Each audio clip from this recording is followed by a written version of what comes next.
কোনো পূর্ব ঘোষণা ছাড়াই নিজ দপ্তরের কাজকর্ম পরিদর্শন করলেন জনজাতি কল্যাণ দপ্তরের মন্ত্রী বিকাশ দেববর্মা। বৃহস্পতিবার তিনি আগাম ঘোষণা ছাড়াই উপস্থিত হন দপ্তরের কার্যালয়ে। তিনি একে একে বিভিন্ন শাখা ও কক্ষ ঘুরে দেখেন এবং সরেজমিনে দপ্তরের সামগ্রিক পরিস্থিতির খোঁজ নেন। পরিদর্শনকালে দপ্তরের দৈনন্দিন কাজকর্ম, পরিষেবার মান এবং আধিকারিক ও কর্মীদের উপস্থিতি নিয়ে বিস্তারিত খোঁজ খবর নেন মন্ত্রী। দপ্তরের সামগ্রিক ব্যবস্থাপনা ও পরিষেবার মান নিয়ে তিনি সন্তোষ প্রকাশ করেন। পাশাপাশি কয়েকটি বিষয়ে প্রয়োজনীয় দিক নির্দেশও দেন যাতে পরিষেবা আরও গতিশীল ও জনমুখী হয়। পরিদর্শনের পর সংশ্লিষ্ট আধিকারিক ও কর্মীদের নিয়ে একটি বৈঠকে মিলিত হন মন্ত্রী বিকাশ দেববর্মা।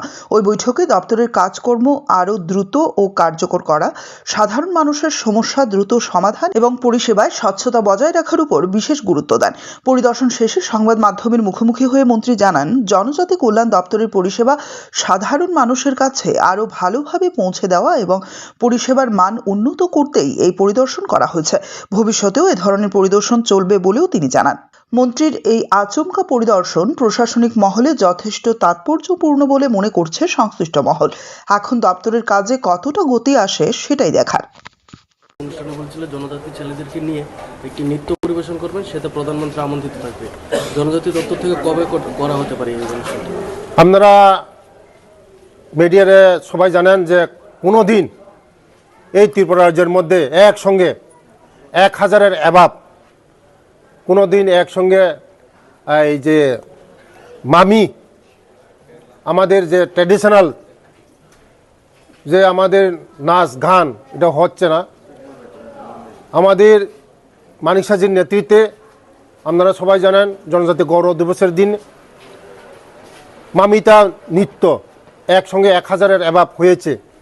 আগামী দিন আমাদের রাজ্যের মুখ্যমন্ত্রী বলেছেন যে 10,000-এর বেশি একসঙ্গে কাজ করবেন।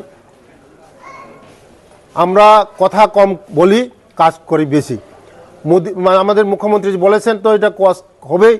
আগামী দিন আমরা একসঙ্গে 10,000-এর সংখ্যক বেশি নিয়েই আমাদের এই মামিতা নৃত্য আমরা একসঙ্গে কাজ করব এবং আমাদের জনজাতিদের জন্য কাজ করব।